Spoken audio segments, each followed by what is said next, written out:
it is no exaggeration to say, I think, that one of the acts that most of us would agree was a supreme low point in the history of our particular civilization in the last 100 years, certainly, was the mass extermination of 8 million Jews and Gypsies and others by the Nazis, the Endlösung von Judes Problem in Europa, as they call it, the final solution of the Jewish problem in Europe.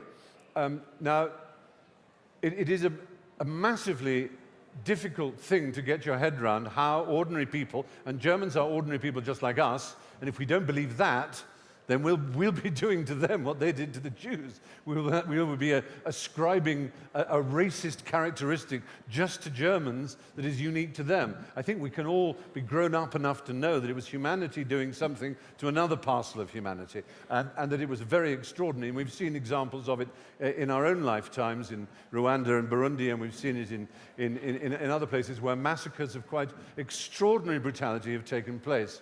And in each one of these genocidal moments, or attempts at full genocide, in each example was preceded by language being used again and again and again to dehumanize the person that had to be killed in the political eyes of their enemies. In other words, it began in the 1930s, it in fact began quite early, a little than that, but the Jews were rats, were vermin, were Weiss, were Affenmenschen, ape men, Untermenschen, which is subhuman in German. They were subhuman, they were ape men, they were rats, they were vermin, they were a bacillus, they were a virus, they were anything but a human being.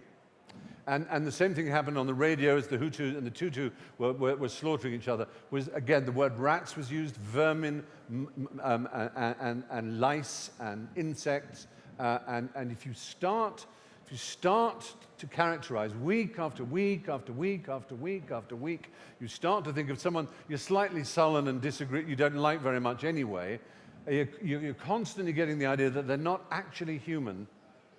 Then it seems it becomes possible to do things to them that are, we would call, completely inhuman, and lacking humanity. Though, oddly enough, we're the only species that does it. It is interesting and important to remember that it is language that not only guarantees our freedom, free exchange of ideas such as this, in which one is allowed to say anything, in which one would hope everybody observes the decencies of debate and of good nature, and is not cruel and unkind and mocking and derisory, unpleasant, vicious, or indeed whipping up violence.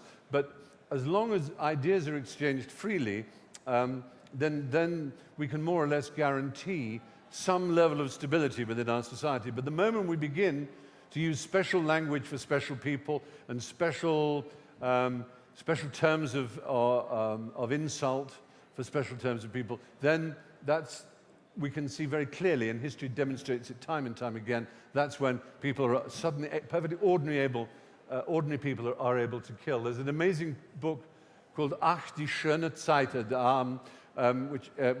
which has recently, I think, been translated under the title Those Were the Days. And it is a quite horrific thing to read because it is so ordinary. It is simply the letters home from the guards and soldiers and SS members and officers of the death camps of Auschwitz and Treblinka, home to their families.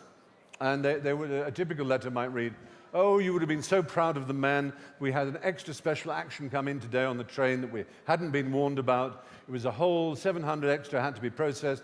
The men never complained once. They went about their business. I was so proud of the men, especially as it was so hot. Do tell young Klaus that I've seen the results of his history exam, and if he doesn't get a better grade, I shall be very cross with him. Meanwhile, here is a bottle of plum brandy." And you look at that, and you know that special action, that Sonderaktion, meant 700 people had come in order, men, women, and children had come in to be gassed and killed and burned. And he's writing home to his, and it's a father writing an affectionate letter to a mother. It's so human that it makes one gasp at how this kind of happened. And language is languages is at the root of it. And I suppose that's why we have to be careful about our language, or at least it's why we have to be alert to it and we have to think about it.